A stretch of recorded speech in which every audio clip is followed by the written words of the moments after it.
right, well, welcome guys. I'm Ryne Frankenbery. I work at Divine Island Design.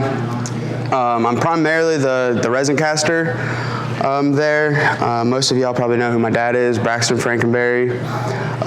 He started the company and does pins and stuff. I also do pins as well, but about a year and a half ago, two Christmases, I got my first ring kit and setup, and from there... Check your ring. Yeah. I think we didn't turn it on. Nope. You can do it back then. All right, you guys hear me now? There we go. Now I can hear it. All right, so let's start back over. I'm Ryne at Divine Island Design. I'm the primary caster there. Most of y'all know who my dad is, Braxton Frankenbery. I started about 2 Christmases ago doing rings. I got a set for Christmas, and really from there it's just taken off. I'd love to do it full time, but you know, things happen. So it's right now more of a hobby, but also love helping out and showing others how to do it too. So how many were here for MAPG for the Virginia demo? So that was my first time doing it, and it was kind of a reduced demo. I had one board out already. I didn't show you how to board or anything. So this time it will be a little different. We'll have the full on how to do everything, and I'll talk to you a little bit on how there's other different ways of other people do it, how they do it as well.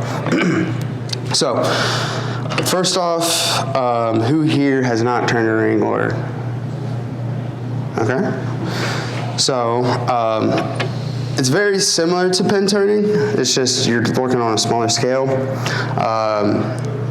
But yeah, so there's a few ways you can do boring. The way I do it is I use a Nova chuck. I actually was hoping to have it in the mail. It didn't come in time. I got from ringsupplies.com. That's where I get most of my ring stuff, is soft gels. They fit in there. They're made out of a Darlin, and it basically just helps. It's not metal, so you're not going to smash your blanks. And it works a lot more too for if you're working with an inside core and stuff as well. So first, what we're going to do, I don't need this yet. There's a few ways. I use bottle stops. You can get, there's pre-cut that are 1.5 inch, or you can get squared. So there's a few different ways you can get blanks. Depending on who you get from, is how you do it. A lot of mine, for us, we do square just because it represents our swirls the best. But I do a lot of overpours and stuff as well in the bottle stops, and you get a lot more out of the bottle stops, and they're round, so it makes it a little bit more quicker. There's a couple extra steps when you use square blanks. But I already got one cord up, ready to go. It's a Buckeye Nation. I mean, we're here in Ohio, so we're West Virginia, but it's the Ohio Pin Show. So first we'll bore one out and go from there. So as I said, I use a Nova chuck. And a lot of people, you can either center. This one already has pre-centered for me. If you get bottle stops and stuff, a lot of the bottom ends will have that pre-centered. But I just do a random drill bit, bigger drill bit size, just to get a big hole started. I don't have one with me, but some molds, ring molds and stuff that you have will have like pre-inserted that are about 1/2 inch or so, which is basically, you can skip this step if that's what you got.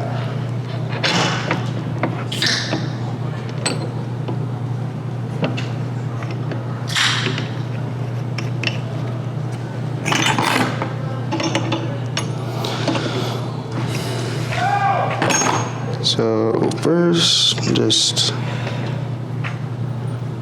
and you only need to go about 1/2 inch. I mean, you're only working I'll pull the core. So what I'm going to use is just a stainless steel 8mm band. So I mean, that's as far as you need to drill. I go a little bit bigger, just for any play.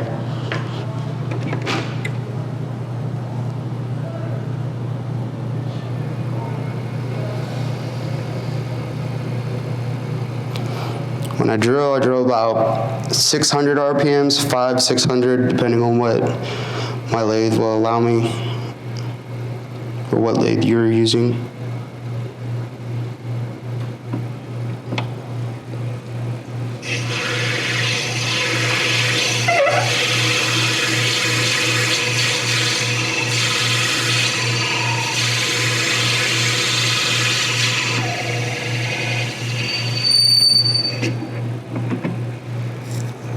And just go in and out a couple times, make sure.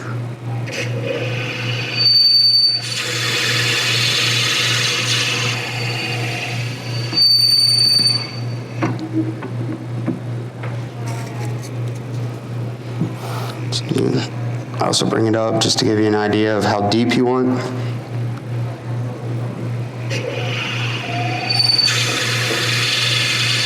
That should be good.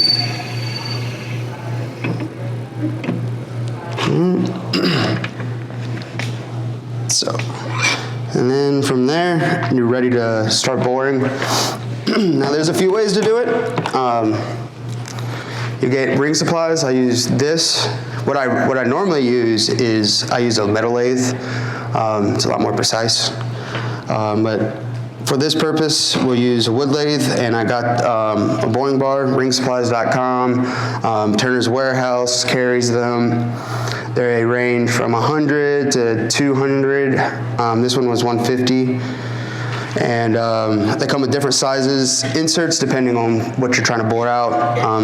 I just picked one that really suited me.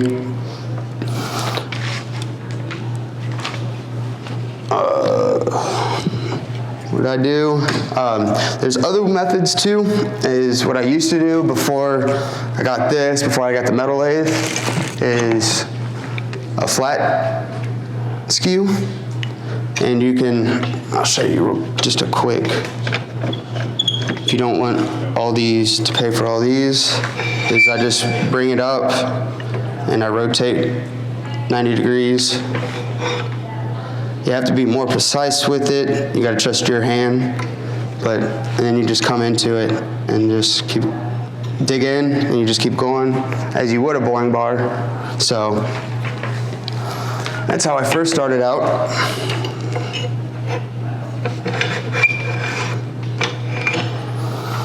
So from here, you grab your calipers, and I just measure it, lock it, and that's your size you want to get to for your boring. So, got a little bit of ways to go. What I do is we'll turn it up all the way as fast as the lathe will go. And comes with a hex screw, and it has dials on the side here, and it has conversions and stuff. If you're, into the numbers and the math and stuff, that's a little more than what I go for. But what I'll do is first just basically just flush it out real quick and make the inside clean.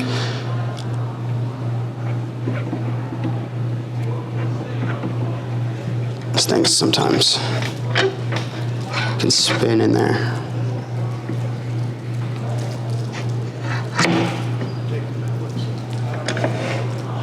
There we go. So you can either do that. There's a few ways. You can keep the measurements, and then what I do too is as I'm coming through, you can pull it out, stop, and just slide it in every once in a while until it fits. All right.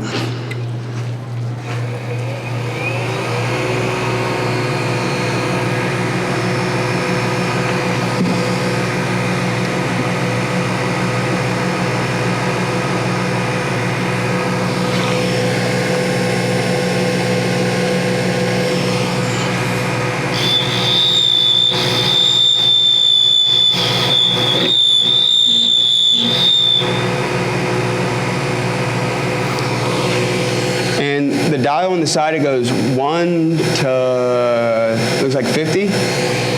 And so when you go to bore, you don't just want to, you know, go to your width you want. You want to gradually take it out. I mean, that's kind of common sense. But also when you go to do it, I do it about half a turn. You don't want to do a full turn. You're still taking out too much material when you do that. So now we just slowly.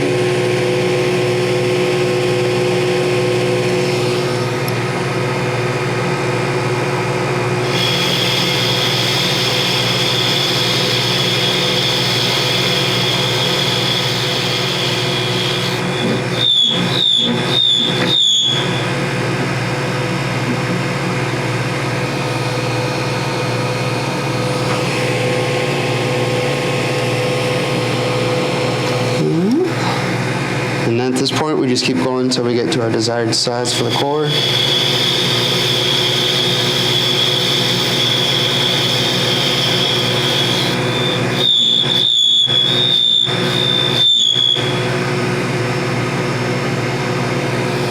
I'm doing this. Has anyone got any questions or anything like that?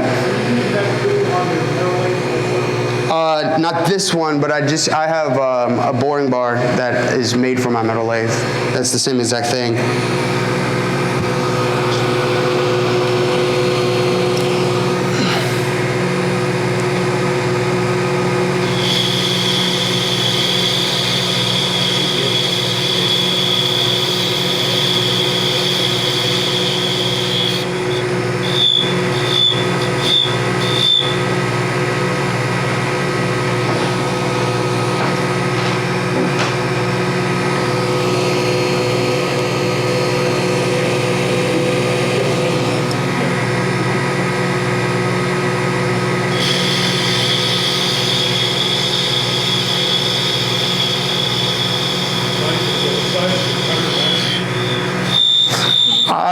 I haven't really played around with the different cutters yet. The set I got for the different cutters, it was a 10-piece, I believe it was. Mine's got several different. Yeah, I really just grabbed one that looked similar to the one that I use on my metal lathe, and just went with it, and it works. So. The difference would be the thicker it is. Yeah, probably the more meat you can probably pull out of it and stuff as well. So we did a couple passes, just stop real quick, and still a little bit of ways away. So we'll keep going.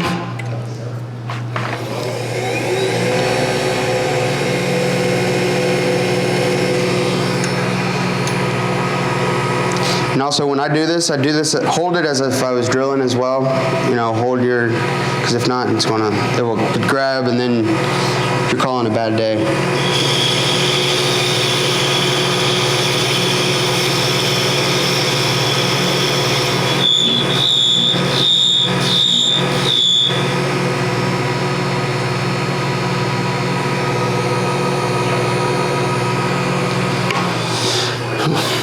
Get close, I stop almost about every pass just to give a look. Like I said, you can also do this way.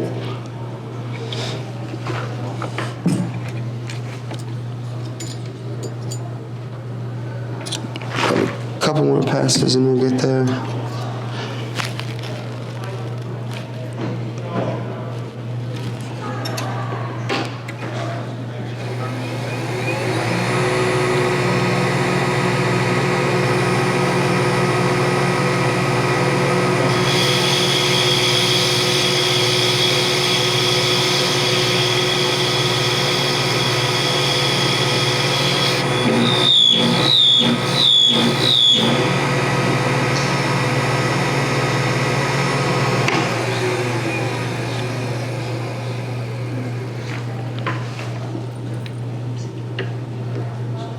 See, we're there, but you don't, when we do rings, it's like as tight as you want it, because you want to give some gappage for when we go to glue it up.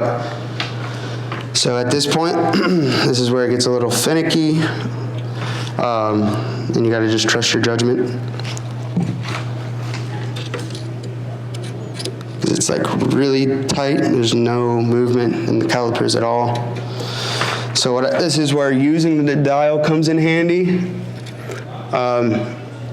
There's 50, like I said, 50 notches on here, so I'll probably go about 3 notches just to begin with.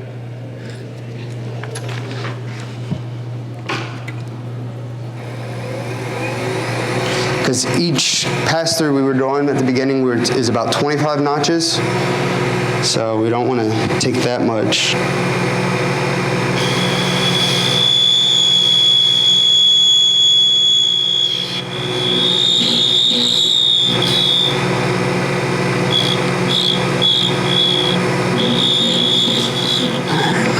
And that should do it.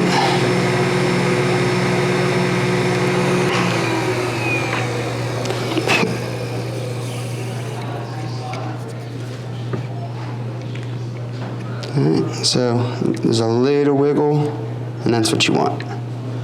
So now it's there.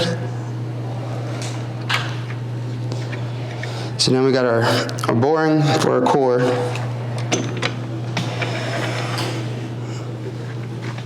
Now from there, we want to cut it off. Again, there's a few different ways of doing this. You can just, if you got a big dead block like this, you can just go to the bandsaw and cut it right off. But here I like to use the parting tool. If you're on a metal lathe and you got my metal lathe, I have a nice real thin, it's only about a 1/16 inch parting tool, so it's not a lot of material I'm wasting. What I do is with my calipers, measure it. Just 8. So what I do is I go over a 1/2 millimeter more. And then I come up here.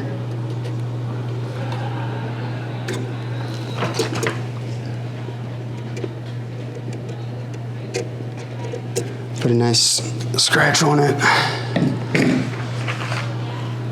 And then I mark it.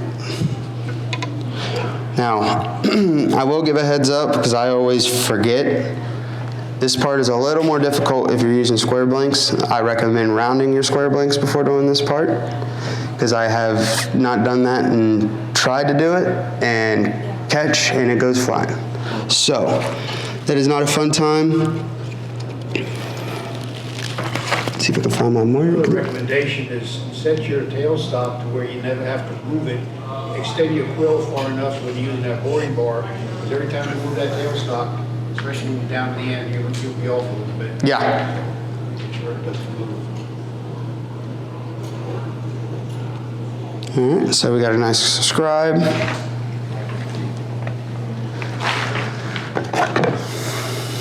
And then we're just going to cut it off.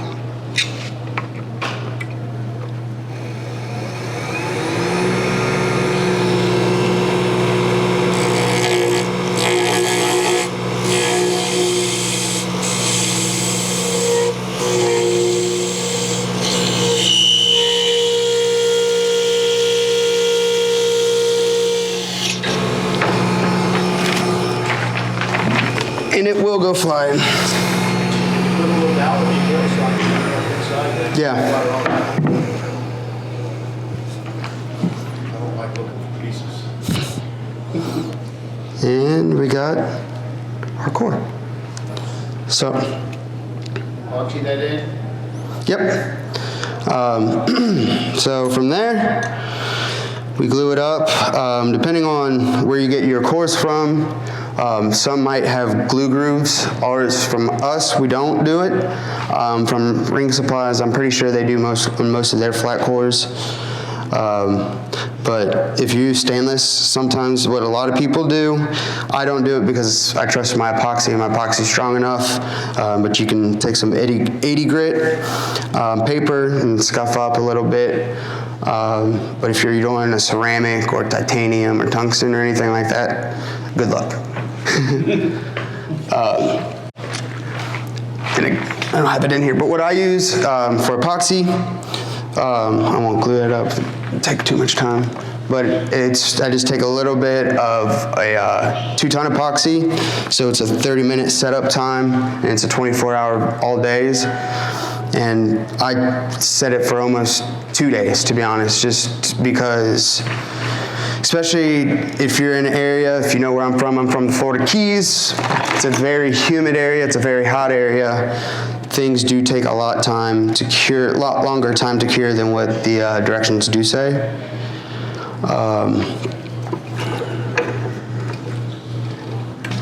Also, when it comes to the epoxy, there's also a trick you can do is if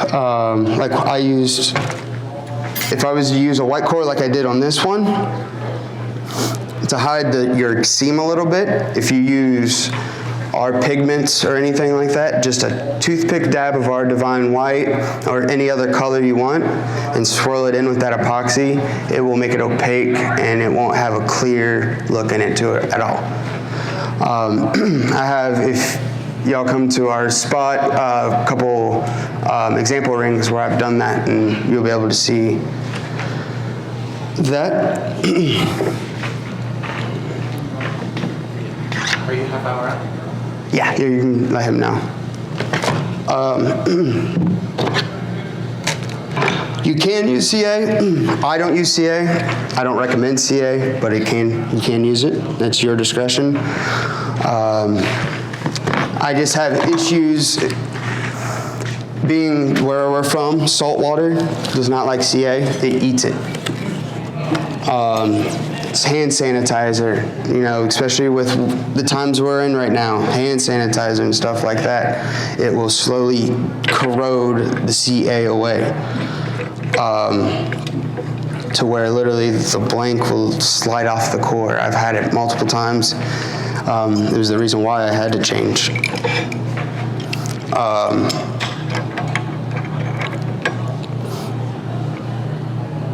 I've done the 5-minute as well. It's just, again, it's what I trust. I'm going to use something a little more stronger. Especially with me, I do Fordite rings and stuff. It's a little more pricier. I want to ensure the customer that their blanks are secure.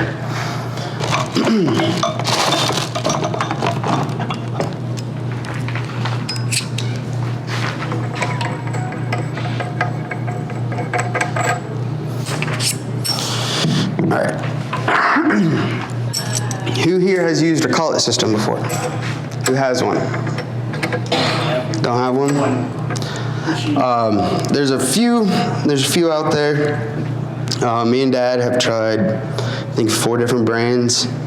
The PSI, Amazon, and then we got the Beal 2 months ago, I think it was, and it's superior to the other ones. It turns so much truer than any of the other collets we've used.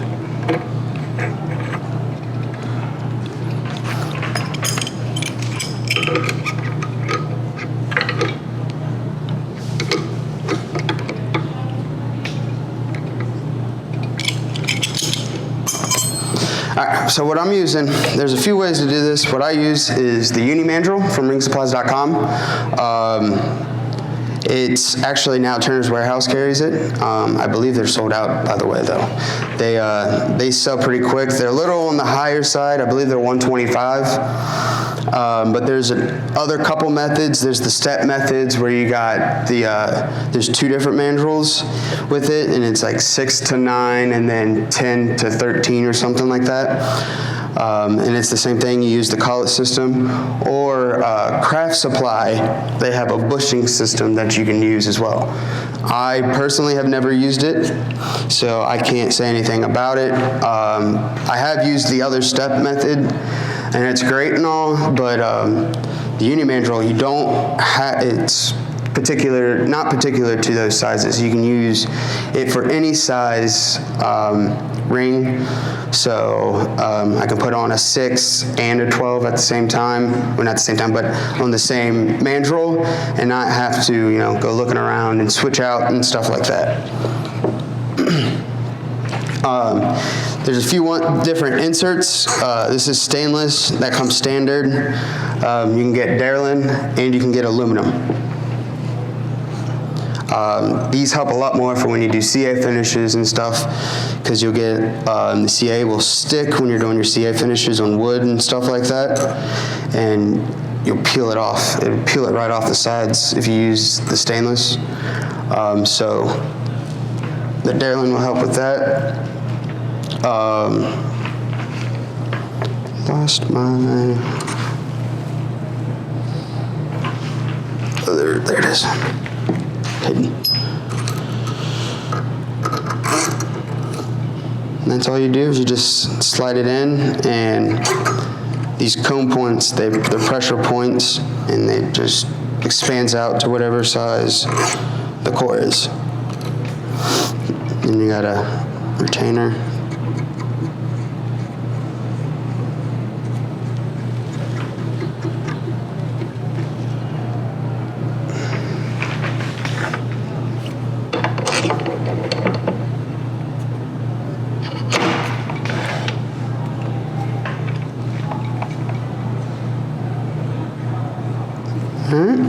And then we start turning. So for turning, what I use is the only thing I use is T-Shadow's negative rake.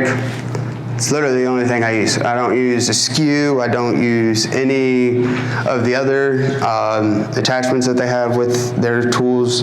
Dad uses them, but I don't. For what we're doing, it's not a lot of turning we're doing. Especially from here, we're just gonna bring it down a little bit. What I like to do is my thickness for my blank, I try and match the thickness of the inside of the core. I don't do an exact measurement, but if you want, you can measure the thickness of the inside here, and then that'd be your thickness for your blank. Typically though, I end up thicker than that, but I tend to find out that it actually is a little more comfortable. So, and my customers actually have liked it as well. So now we'll just go ahead and start turning. And the sandpaper.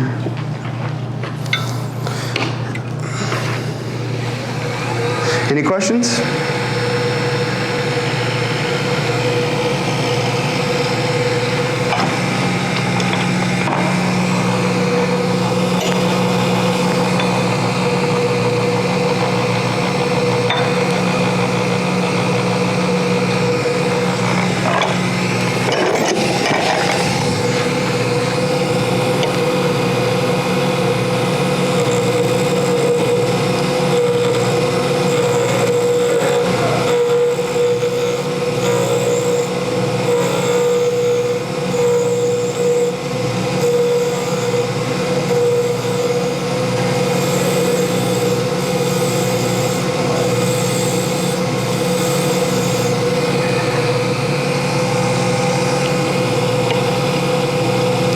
So right now what we're just going to do is we're just turning it down to a little bit higher than what we want.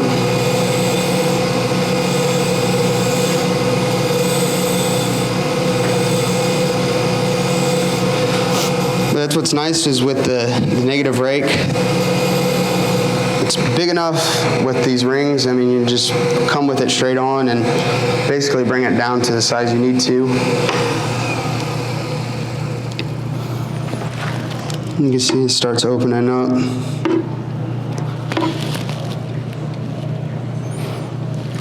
Almost to where we want.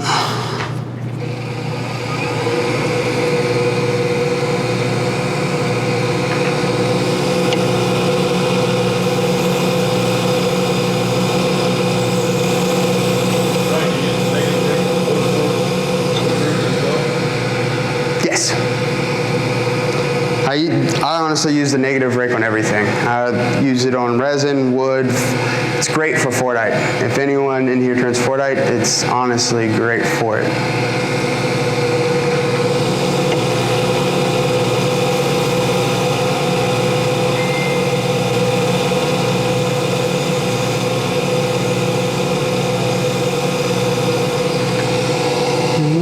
So we're about where we want to be. Maybe a little thicker than what I want, but no big deal. So from here, what we'll do is start making our profile, which is when I do it, it's just taking a little bit off the ends, and you want to just give it a nice slight bevel to it. And the way I do that is I turn my tool at a 45-degree angle and just come in it from the side and slowly knock down. And then what I'll do is I'll come back again and start shaping it. You don't have to worry about too much of the shape because we'll come back with the, as we're sanding and get the full shape. With sanding, with rings, it's a little more easier to get your profile shaping wise and stuff than you do with pins. Whereas pins, you're wanting to get your profile as close as you can with your tools before you shape with sanding.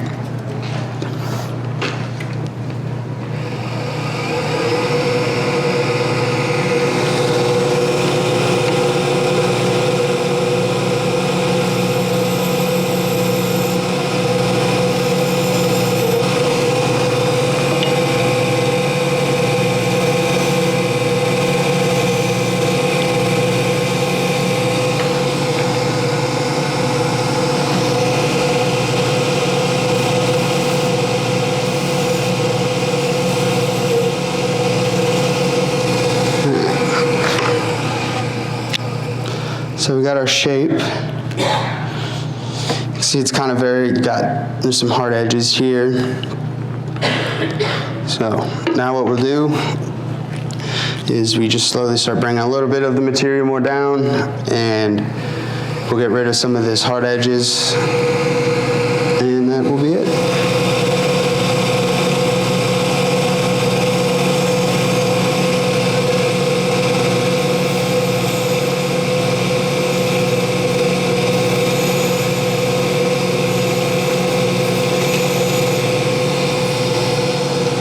This is where using your corner of the negative rake comes in handy.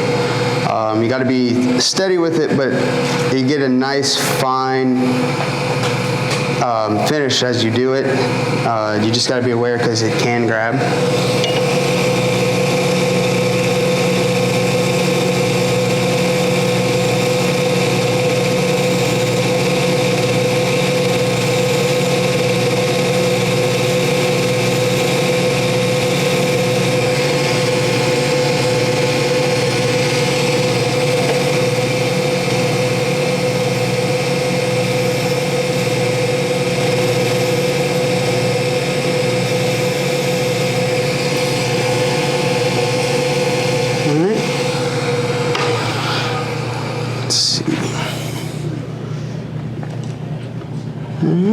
Looking good. So now, pretty much to where we want our profile.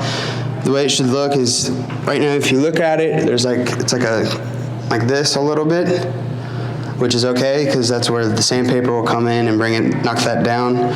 But you can see when we do this is it will bring out that nice round shape.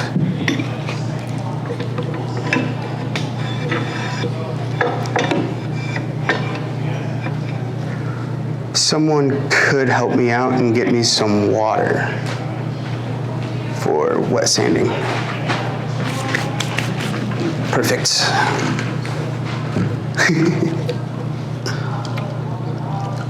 Appreciate it.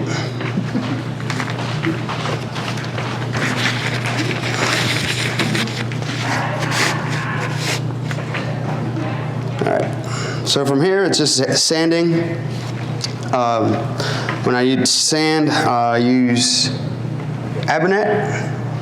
I don't know if any of you, I highly recommend if you don't use it to switch to it and use it. It is, the other sandpaper, it doesn't last This stuff, you can clog it up, blow it out, and use it again. Basically 4 times its longevity than regular sandpaper, in my opinion. But with rings, this is literally all the thickness you need. It's very thin. A lot goes a long ways. I start at 320. I keep 240 with me, depending on what material I'm doing.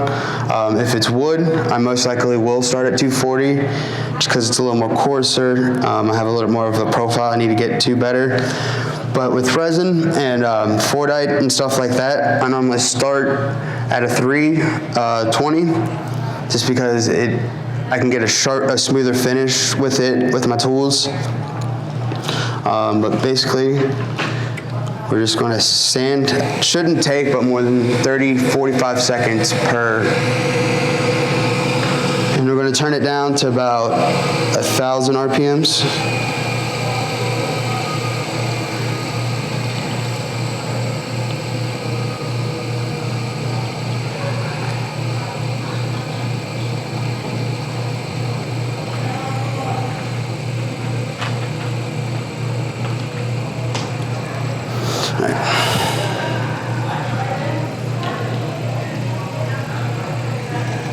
And then what I do is I work from outside in, from one way, outside in the other way, and then I'll come across both ways, and that's about it.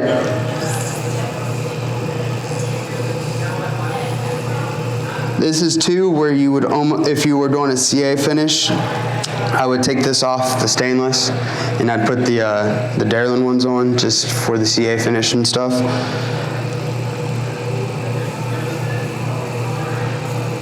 And then I come across all the way. That will help get rid of that hump that's in the middle.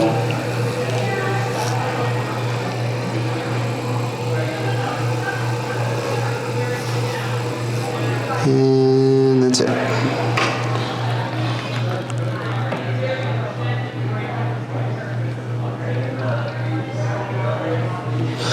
I always, just as a rule of thumb, always do it with wood. You don't necessarily need to with resin, but I turn off my lathe and come across it just to help knock that shape down. It gets rid of any of the sharp edging.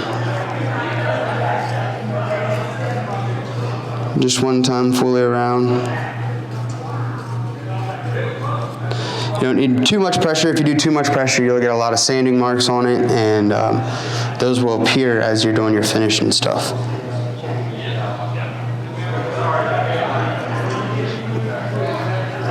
Alright. And then 400. I go all the way up to 1,000. I used to do 600, and I started noticing, I think I did that for the last demo, was 600. A couple weeks ago, some scratch marks and stuff appearing, so I just started going a couple more extra grits, and since that started getting rid of those. So. Wetting your element rather than using it dry? Oh yeah, definitely. That will help the sanding marks and stuff. I dry sand if I'm doing wood, but with acrylics or resin or anything like that, wet sand, I always wet sand. Everything that holds up wet? Yeah, oh yeah, definitely.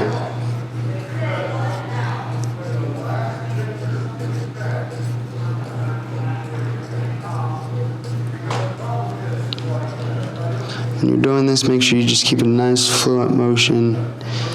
Make sure you get all the way across, because if not, if you were able to see it up close, you'll start seeing some hills and stuff in your blank. All right. Now 6.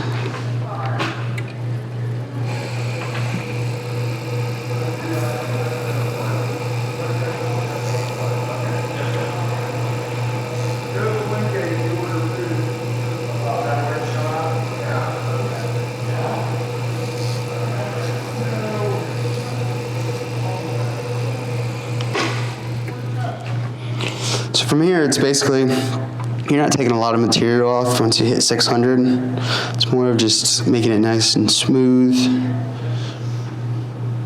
So you just want to be light, not a lot of pressure.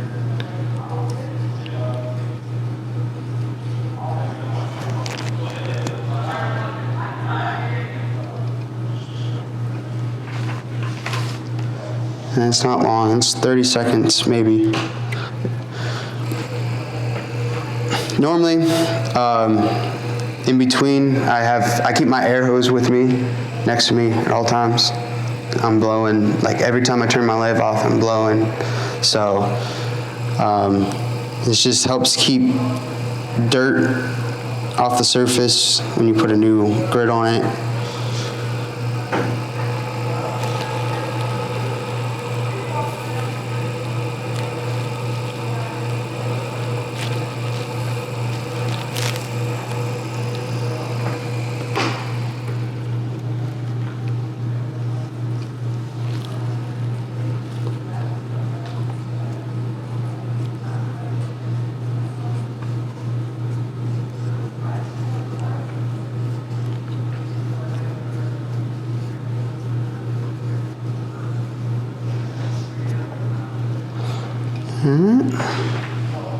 It's 8, one more, 1,000.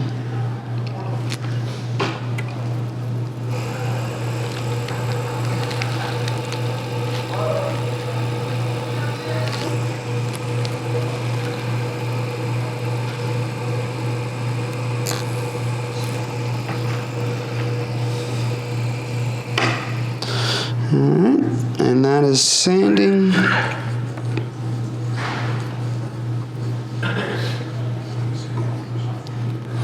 Now from here, there's a few ways people do their finish and their polish. A few years ago, I started out with just Zona paper or micro mesh. You can use that. Know a lot that use like the novice 3-step and stuff like that. What I use is Magic Juice. How many in here have used it? I love that stuff. It's a funky name, but I love it. So, basically done from here. And for those of you who don't know, I think he is doing a demo on this, right? Yeah. He'll be here doing a demo on it. I'll do a quick one on it, just because that's what I gotta do. But what it is, it's a six-step system. It's liquid paste, or liquid, I don't know, it's not really a paste. But I know a lot of people use paper towels, anything like that, but I use a microfiber cloth. I like the microfiber cloth, it's clean, you get a better wipe on it. But from here, it's doing this system. If you did it for rings, you're really going to use more than half of what you would for rings. I mean, I'm using like under a pea size for rings. Just that much, you can't even see it. With the lathe off, go. Wipe it around real quick. And then as fast as my lathe will go,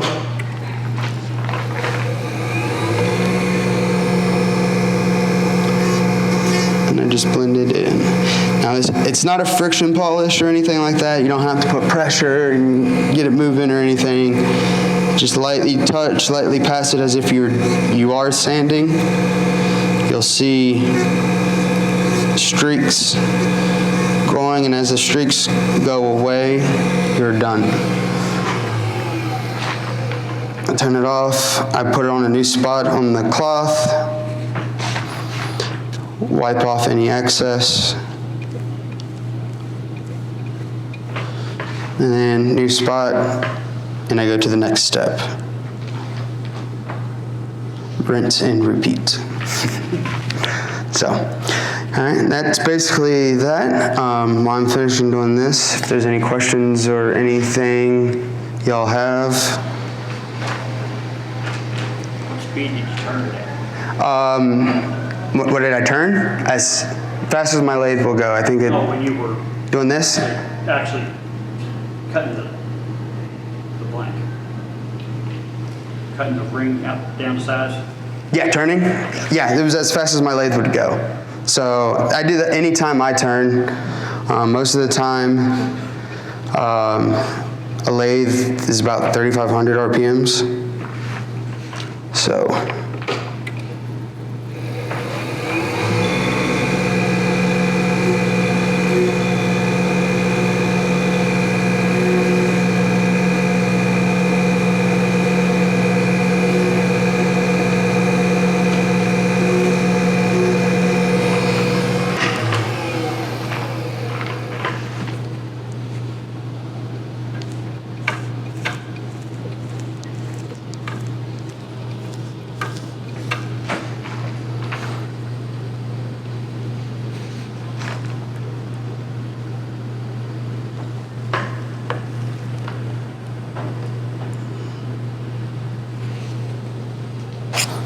Anyone else?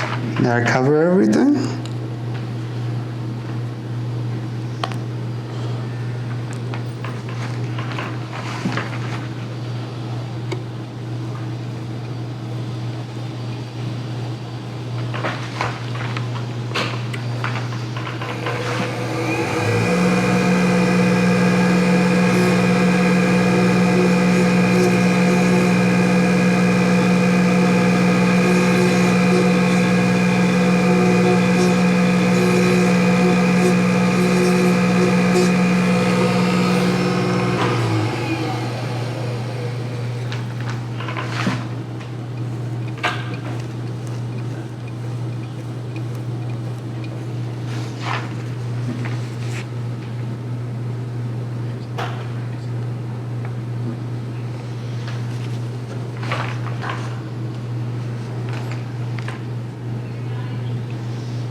For those of you who don't know, we do make ring blanks in almost all of our mixes.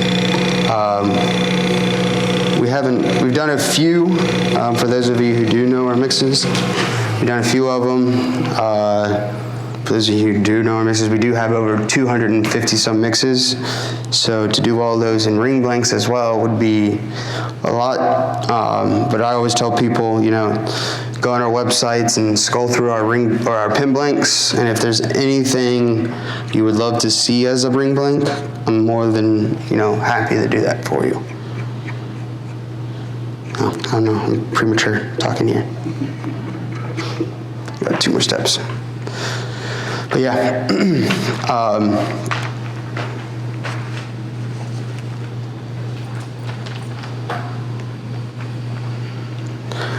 I particularly like when it comes to our ring blanks and ring blanks in general,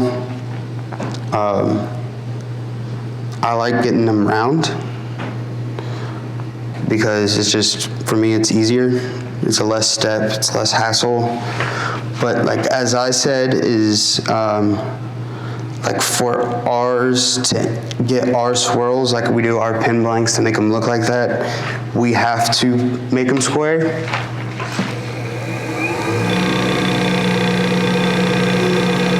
So that is why we do most of them that way. But also, if that's not a particular thing, the bottle stops are great because,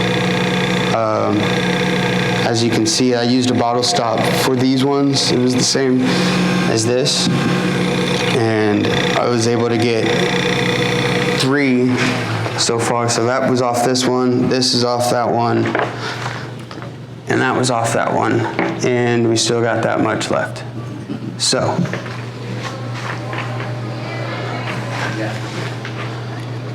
But the way we do our rings is I cut ours, this one is half, but I normally cut ours to 5/8, and if you have a small enough cutoff tool, you should be able to get 2 rings out of 1 blank.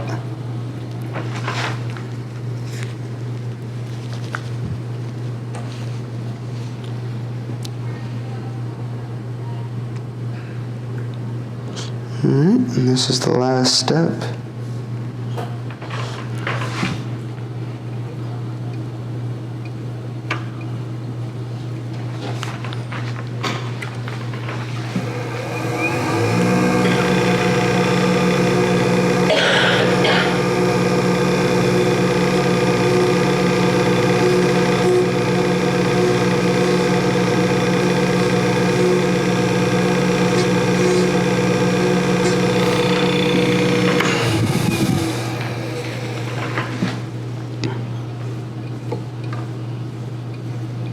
And as you do these, you can just feel how smooth it gets as you go through the steps. All right.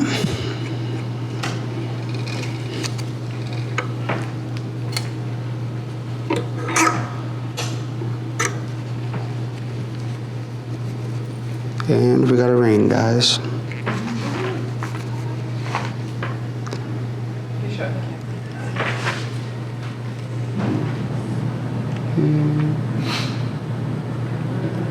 It's kind of hard to do it backwards. That's nice. Yeah.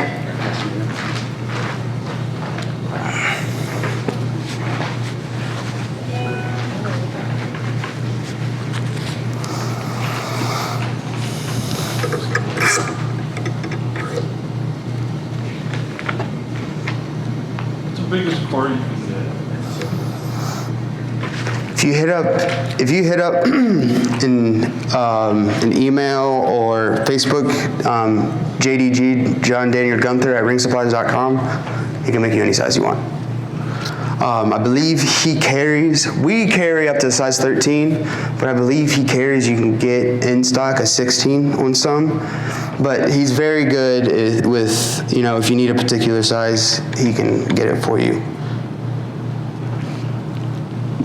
Right, you only go up to 13 on the Mandrel though. What do you use to go to the 16? I honestly don't know. I haven't gone that big of a finger before. Yeah, I got the 16 right here. That's why. That's a bigger guy. I'm trying to find out where. 16. Yeah, I'm sure. See, that's where the Uni Mandrel would come in handy, just because you don't have to worry about anything like that. Who sells the Uni Mandrel? Ringsupplies.com. Because I do have the bushings. Yeah, On a 16, it sits inside.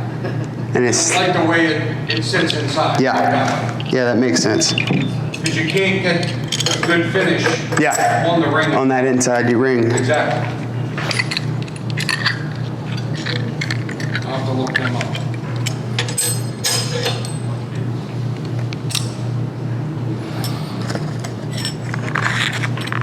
Any other questions for me? Thank you guys.